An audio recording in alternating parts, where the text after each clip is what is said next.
welcome to the deep dive. Yeah. We take all the stuff you give us and really try to figure out what's interesting, what's important, what's the stuff we should all be paying attention to. So think of this as a kind of a shortcut to knowing a whole lot without having to go through all the weeds. Yeah. So in this deep dive, we are going to Wind Gap. Okay. And this is a town, and we know about it based on some stuff you sent in, which is really cool, by the way. Yeah. Excerpts from a chapter of a book. So that's our kind of jumping off point for this whole thing. Okay, cool. So we're looking at the social dynamics of this small town, kind of the atmosphere, how people see each other, how people see the things that have happened. And we're really focusing on this chapter, right? That's our lens into this world. So we're looking at the specific events, the characters. Yeah. We're trying to unpack what makes Wind Gap, at least as far as this text is concerned. Okay. So one of the first things that kind of jumped out to me is the author's observation about how people drink in small towns. Okay. And they were talking about how usually you kind of have places that cater to different groups. Right. Yeah. You got your honky-tonk. You've got your place for the fancy sipping. Right. Kind of like those classic archetypes, right? The rough around the edges bar versus the place where maybe you get a martini with a twist. Yeah. Or you're in between kind of place. Yeah. But Wind Gap is not that. Interesting. So what makes it different? They're saying it's a town where basically, quote, everyone drinks. So does that mean there's this one big bar where everyone hangs out? No. I think it means more that there's a variety of different kinds of bars. Yeah. And it kind of suggests that maybe the lines between those social groups are a little bit more blurry. Okay. Or maybe there's some shared thing that's making everyone want to hit the bottle. Right. Almost like this underlying tension or stress that everyone's kind of coping with. Right. And then we're introduced to this place called La Mer. La Mer. That sounds kind of fancy. Yeah. What is that? Like a French bistro? Yeah, maybe it's described as this upscale eatery. Okay. And it's where the narrator's mom and all of her friends hang out. Got it. So this is where we start to get a glimpse into a certain social strata within Wind Gap, right? Right. The women who lunch, the ladies who, But what's funny is they call it La Mer, right? The sea, But their favorite thing to order is chicken Caesar salad. Right. That's what I was going to say. No seafood, no French anything, just chicken Caesar. It's so funny. Yeah. It's this funny little detail, but it's so telling. It tells us something about their aspirations versus the reality of this town. Totally. They want to feel sophisticated, but they're still in Wind Gap. Yeah, exactly. So, okay, so we're at La Mer, right? Yeah. And we meet these women, Annabelle and Jackie O'Neill. Okay, so Annabelle is this over-the-top character, right? Tennis outfit, tons of gold jewelry. And she just casually invites Camille over. Oh, so they're all having wine at lunch. That's kind of a vibe. Right. It's a whole thing. And then there's Jackie, who is super tipsy. And she starts saying all this stuff to Camille about the murders. Oh, boy. What? Asking her if she's going to tell everyone what she thinks. And talking about how Adora, the narrator's mom, is going to freak out. She says something about sleeping in her house with your dirty little brain. Wow. That's intense. Yeah, it's really intense. I mean, it's probably not the most reliable thing, right? She's clearly had a bit too much wine. Right. But it does kind of point to some underlying tension or maybe even suspicion about Camille. Yeah, definitely. And then there's all this gossip. Right? Yeah, small towns and gossip. Name a more iconic duo. Everyone's judging everyone else's clothes, their hair, their everything. Right. And Jackie's accusing Bob Nash of staring at her chest, which is just so random. Okay, that is random. Yeah. But, it kind of shows how much everyone is paying attention to each other in this town. Right. It's everyone's watches everyone else. And gossip is their way of controlling things, right? Yeah. Reputations can be made or broken just by what people say about you. Totally. And then one of the women, Deanna, she just drops this bomb that John Keene has moved into Julie Wheeler's carriage house. John Keene. Who's that? He's this guy who the town was obsessed with a while back. And Julie Wheeler is the mom of one of the victims. Oh, wow. So suddenly everyone's talking about him again and speculating about his relationship with Meredith Wheeler. Who's Meredith? Julie's sister, who was the perfect woman in town. At least that's how she's described. Good. But then everyone's kind of judging Julie for letting him move in. So it's this whole thing about the past coming back to haunt them, right? Yeah, exactly. All these old stories and relationships are still affecting how people see things today. Yeah. It's like they can't escape their history. And then, just as quickly as they're gossiping about that, it switches To what?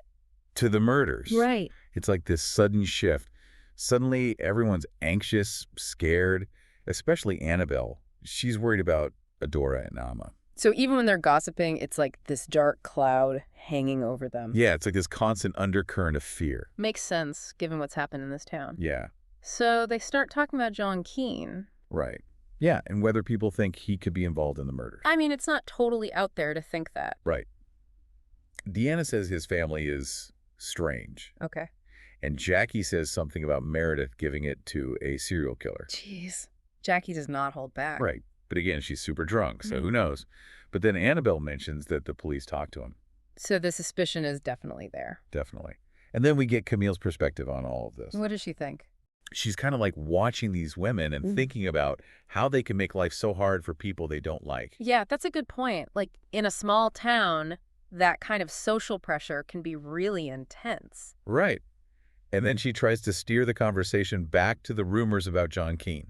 Oh, so she's already starting to investigate a little bit. Yeah, maybe. And then Jackie says this really, messed up thing. What? She's talking about the girls who mentioned John Keene, and she calls them, quote, 4 little mouthy blonde things who think they're prettier than they are. Wow. I know, right? And, that's kind of ironic, right? Totally, because she's like the one judging them based on their looks. Exactly. And then they start talking about Amma. Amma. Yeah, Camille's half-sister. Yeah. And they're basically saying she's trueable with, the extra emphasis. What's she doing?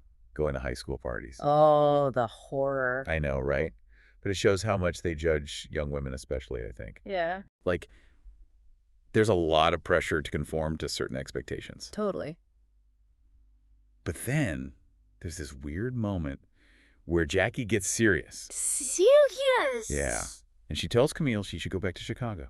Why? Because of Adora.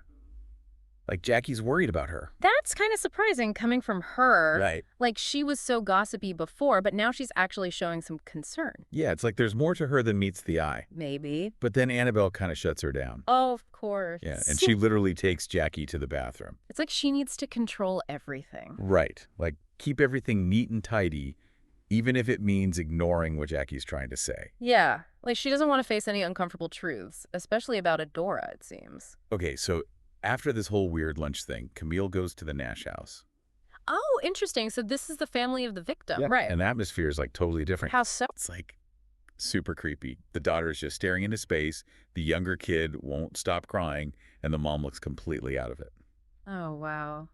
That sounds really sad. Yeah, it's like this family has been totally destroyed by grief. Yeah, makes sense. But Bob Nash, the dad, he seems a little more together. Okay. He admits that the house is a mess, and he's actually willing to talk to Camille. So he's looking for answers, or maybe just someone to listen. Yeah, I think so. That's got to be tough, to lose a child and then to have everyone in town speculating about what happened. Totally. And then Betsy Nash, the mom, she answers Camille's questions, but only in these really short, fragmented ways. Like what? Camille asks her what Anne liked, and she just says pizza and fish sticks. Oh, wow. And then later she describes Anne as tough and a real talker. It's like she can't even process it, know? She can only give these tiny little glimpses into who her daughter was. Right, right. But Bob's perspective is interesting, too. He says Anne was super smart, but that she could also be kind of bossy, and that she got in trouble at school sometimes. So it's like we're starting to get a fuller picture of her, right? Yeah, she wasn't just this innocent little girl. She was a real person with flaws and all. Right, which makes it even more tragic, Totally. And then there's this whole thing with the kids in the background. What do you mean? They're fighting and being super annoying. It's like they're competing for attention even though their sister just died. Oh, wow. It's Yeah. like the grief is just messing with the whole family dynamic. Right. Makes sense, I guess. Everyone deals with grief differently. Yeah. And then Bob Nash just breaks down. Oh. He just starts saying that he wants Anne back Yeah. and that he needs to know why this happened. Oh, God. That's heartbreaking. I know, right? He's just so desperate for answers. Totally. And for justice, right? For his daughter. Yeah. So what happens next? Well, Camille asks him this kind of tough question. She asks if he thinks Anne's personality might have made her some enemies. Ooh, that's a bold question. I know, right? Mm-hmm. And Bob gets kind of defensive at first, But then he tells this story about Anne and a neighbor's bird. Okay. Yeah, so apparently there's this family, the Dukes, that they've had a feud with for years. Small town drama. I know, right? And Anne apparently did something to their bird. Like what? He doesn't say exactly, but it shows that she wasn't afraid to stand up for herself. Right, right. And maybe that got her into trouble sometimes. Yeah, and Bob says she wasn't exactly a little lady, and that she didn't back down from a fight. So he's acknowledging that she could be difficult. Yeah. Which is kind of a big deal, right? Because it means she might have had enemies. Right. And then Bob says something really interesting. He says he used to think Anne didn't know her killer, but now he thinks she did. Oh, wow. So his thinking has evolved. Yeah. And he has this theory about little girls being more likely to trust someone who reminds them of their mom. Oh, that's disturbing.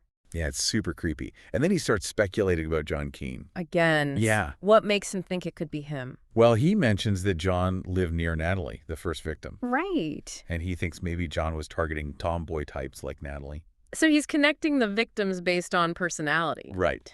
Interesting. Yeah, and just when you think things can't get any weirder at the Nash house, What happened? Adora shows up. What? The narrator's mom? Yeah. Out of nowhere. Pretty much. And she's like super apologetic for interrupting. Ah, that's weird. I know, right? And then Bob Nash is all surprised to find out Camille is Adora's daughter. So Adora hadn't mentioned her? Apparently not. And then Adora says this super messed up thing to Camille. Like what? She says Camille isn't the family type. Ouch. Right. It's like she's totally rejecting her own daughter. Yeah, it's rough. And then we get this huge reveal. What? Bob Nash says that Adora was tutoring Anne. No way. Yeah, and that they were really close. Whoa. This changes things. I know, right? Like suddenly Adora is way more connected to this whole situation than we thought. And Camille had no idea. Nope.